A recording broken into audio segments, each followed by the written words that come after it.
Hello hi friends, ನಾನು ನಿಮ್ಮ ಪ್ರೀತಿಯ ರವಿಕುಮಾರ್. ಸೊ ಇವತ್ತಿನ class second P U C maths. Second P U C maths first chapter relations and functions.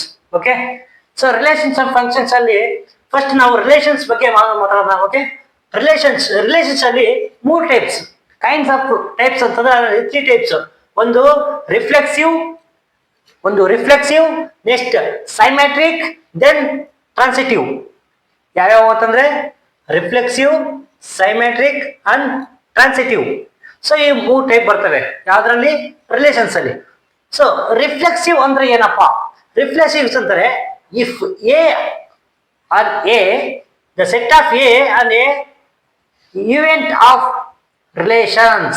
Okay, for ever a event of a. So any kind of ಅಂದ್ರೆ ಯಾವುದೇ ಒಂದು ಎರಡು number, so 1 2 3 4 ಅದರ number ಇರಲಿ, ಅದರಲ್ಲಿ ನಂಬರ್ಗಳು ಏನಾಗಬೇಕು? Same ಇರಬೇಕು. ಒಂದು ಸೆಟ್ ಆಫ್ ಅಲ್ಲಿ ಒಂದು ನಂಬರ್ ಸೇಮ್ ಇರಬೇಕು. ಯಾವ್ದಂದ್ರೆ ಈ ಎಕ್ಸಾಂಪಲ್ ಎ ಇತ್ತಂದ್ರೆ ಅದ್ರ ನೆಕ್ಸ್ಟ್ ನಂಬರ್ ಕೂಡ ಏನೇ ಇರಬೇಕು. ಇಲ್ಲಿ 1 ಇತ್ತಂದ್ರೆ 1 ಇರಬೇಕು, 2 ಇತ್ತಂದ್ರೆ 2 ಇರಬೇಕು. ಸೊ ಆ ತರ ಸೇಮ್ ಬರೋದಂತೆ ಒಂದು ಸೆಟ್ ಅಲ್ಲಿ ಕಂಟಿನ್ಯೂ ಬರೋದ್ರೆ ಸೇಮ್ ಇರೋದ, ಅದಕ್ಕೆ ರಿಫ್ಲೆಕ್ಸಿವ್ ಅಂತ ಹೇಳ್ತಾರೆ. ಓಕೆ, ನೆಕ್ಸ್ಟ್ ಸೈಮ್ಯಾಟ್ರಿಕ್ ಅಂತಂದ್ರೆ ಅಂದ್ರೆ if A B event of relations. Okay, ಅಂದ್ರೆ ಇದರಲ್ಲಿ ಫಸ್ಟ್ ಇದ್ರಲ್ಲಿ ಏನ್ ಬರ್ತಂದ್ರೆ ಸೇಮ್ ನಂಬರ್ಸ್ ಬರ್ಬೇಕು, ಆದ್ರೆ ಹಿಂಗಲ್ಲ, ಕಂಟಿನ್ಯೂ ಆಗ್ಬೇಕು. 1 and 2. ಓಕೆ, ಸೊ ಇದ್ರಲ್ಲಿ ಏನು ಎ ಬಿ ಬಂತ, ನೆಕ್ಸ್ಟ್ ಏನ್ ಬರ್ಬೇಕಂದ್ರೆ ಬಿ ಎ ಬರ್ಬೇಕು. ಓಕೆ, ಸೊ ಈಗ a b next b a. So if A b event of relations, then b a also event of relations.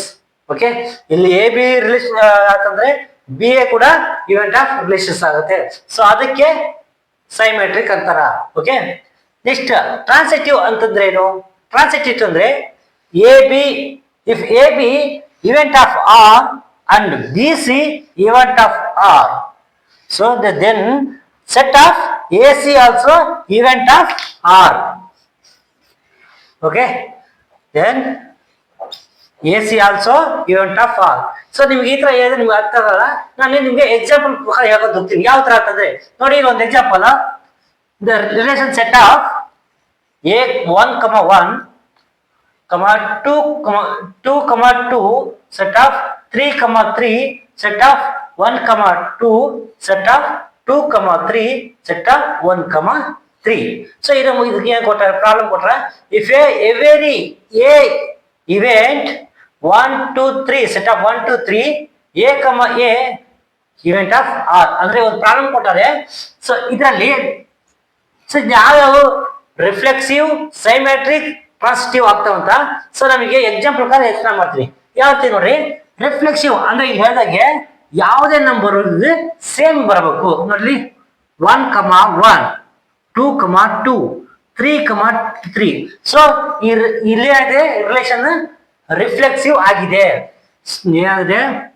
1, 1 ಮತ್ತೆ 2, 2, 3, 3. ಸೊ ಇದೇನಾಗಿದೆ? ದ ಇವೆಂಟ್ ಆಫ್ ಆರ್ ಆಗಿದೆ. ಯಾಕಂದ್ರೆ ಈ ಆರ್ ಅಲ್ಲಿ ಸೇಮ್ ನಂಬರ್ ಇರೋದು ಒಂದಿದೆ. ನೋಡಿ, 1, 1, 2, 2, 3, 3. ಸೊ ಇದು ಸೇಮ್ ಬಂದಿದೆ ಅಂದ್ರೆ ಇದು ರಿಲೇಷನ್ ಏನಾಗಿರುತ್ತೆ? ರಿಫ್ಲೆಕ್ಟಿವ್ ಆಗಿರುತ್ತೆ, ರಿಫ್ಲೆಕ್ಸಿವ್ ಆಗಿರುತ್ತೆ. ಸೊ ಅದೇ ರೀತಿ ಇಲ್ಲಿ ನೋಡಿ ಸೈಮೆಟ್ರಿಕ್ ಏನಂತಂದ್ರೆ ಫಸ್ಟ್ ಏನಂತೆ ಎ ಬಿ ಬರಬೇಕು. ಆಯ್ತಾ? ಆತ್ಮ ಎಷ್ಟು? B a. ಸೊ ಅದೇ ರೀತಿ ನೋಡಿ, ಇಲ್ಲಿ ಒಂದಿದೆ 1, 2 ಬಂದಿದೆ. ನೆಕ್ಸ್ಟ್ ಏನ್ ಬರ್ಬೇಕಾಗಿತ್ತು? 2, 1 ಬರ್ಬೇಕಾಗಿತ್ತು. ಆದ್ರೆ ಇಲ್ಲೆಲ್ಲೂ ಬಂದಿಲ್ಲ. ಸೊ ಅದು ಮಾತ್ರ ನೋಡಿ 1, 2 ಇದು ಮಾತ್ರ ರಿಫ್ಲೆಕ್ಟ್ ಆಗಿದೆ ಅಷ್ಟೇ, ಮತ್ತೆ ನೆಕ್ಸ್ಟ್ ಏನು ಬಂದಿಲ್ಲ. ಸೊ ಅದರಿಂದ ಇದೇನಾಗುತ್ತೆ ಅಂದ್ರೆ ನಾಟ್ ಸೈಮೆಟ್ರಿಕ್. ಓಕೆ, ಇದು ಸೈಮೆಟ್ರಿಕ್ ಆಗಿಲ್ಲ. ಯಾಕಂದ್ರೆ ಇಲ್ಲಿ ಒಂದೇ ಒಂದು ಮಾತ್ರ ಸೈಮೆಟ್ರಿಕ್ ಸೂಟ್ ಆಗ್ತಿದೆ. ನೆಕ್ಸ್ಟ್ ಮುಂದಿನ ನಂಬರ್ಸ್ ಯಾವುದು ಸೂಟ್ ಆಗಲ್ಲ. ಆಯ್ತಾ? ಸೊ ಹಂಗಾಗಿ ಇದು ಸೈಮೆಟ್ರಿಕ್ ಆಗಲ್ಲ. ಆದ್ರೆ ಟ್ರಾನ್ಸಿಟಿವ್ ಏನ್ ನೋಡಿ, ಟ್ರಾನ್ಸಿಟಿವ್ ಅಂತಂದ್ರೆ ಸೊ ನೋಡಿ first number second, next second number third continue ಆಗಬೇಕು. ನೋಡಿ ಫಸ್ಟ್ ನೇಮಿಂದ 1,2 ಆಯ್ತಾ, ಅದು ಕಂಟಿನ್ಯೂ 2,3 ಬಂತು. ಸೊ ನೆಕ್ಸ್ಟ್ ಕೂಡ 1,3 ಬರುತ್ತೆ. ಇಲ್ಲಿ ಹೇಳ್ದಂಗೆ A, the set of A, B is event of R and B, C is event of R. Then also set of A, C event of R ಅಂದ್ರೆ relations. So ಇದೇನು ಬರುತ್ತೆ 1,2 next 2,3 next 1,3. So ಇದೇನಾಗುತ್ತೆ event of R ಆಗುತ್ತೆ. So event of R ಆದ್ರೆ ಇದೇನಾಗುತ್ತೆ transitive ಆಗುತ್ತೆ. ಅರ್ಥ ಆಯ್ತಾ? ರಿಲೇಷನ್ಸ್ ಅಲ್ಲಿ 3 ಟೈಪ್ಸ್. ಆ 3 ಟೈಪ್ಸ್ ಯಾವ ಟೈಪ್ ಅರ್ಥ ಮಾಡ್ಕೊಡ್ರಿ. ಇದು ಜಸ್ಟ್ ಇಂಟ್ರೊಡಕ್ಷನ್ಸ್. ಇದ್ರ ಬೇಸಿಕ್ ಮೇಲೆ ನಾವು ಪ್ರಾಬ್ಲಮ್ ಮಾಡೋಣ. ಇದೇ ರೀತಿ ಪ್ರಾಬ್ಲಮ್ ಇರ್ತವೆ. ಸೊ ಏನಂತಂದ್ರೆ ಅವರೊಂದು ಯಾವ್ದೋ ಒಂದು ನಂಬರ್ ಕೊಟ್ಟಿರ್ತಾರೆ, ಅದರಲ್ಲಿ ಒಂದು ರಿಲೇಷನ್ಸ್ ಒಂದು ಕೊಟ್ಟಿರ್ತಾರೆ. ಸೊ ಓಕೆ, ಯಾವ್ದಂದ್ರೆ A event of R. So ಎಗೆ ಒಂದು ನಂಬರ್ಸ್ ಕೊಟ್ಟಿರ್ತಾರಲ್ಲ, ಸೆಟ್ಸ್ ಕೊಟ್ಟಿರ್ತಾರ, ಅದನ್ನ ನಾವು ಆರ್ ಮತ್ತೆ ಆರ್ ಅಲ್ಲಿ ಒಂದು ಪ್ರಾಬ್ಲಮ್ಸ್ ಕೊಡ್ತಾರೆ. ಅದರಲ್ಲಿ ರಿಫ್ಲೆಕ್ಸಿವ್, ಸೈಮೆಟ್ರಿಕ್ ಮತ್ತು ಟ್ರಾನ್ಸಿಟಿವ್ ಅಂತಾನು ಫೈಂಡ್ ಮಾಡ್ಬೇಕು ಯಾವ್ದಿದೆ ಅಂತ. ಸೊ ಇದು ಅರ್ಥ ಆಯ್ತಾ? ಸೊ ನೆಕ್ಸ್ಟ್ ಪ್ರಾಬ್ಲಮ್ ಹೋಗೋಣ. ಓಕೆ,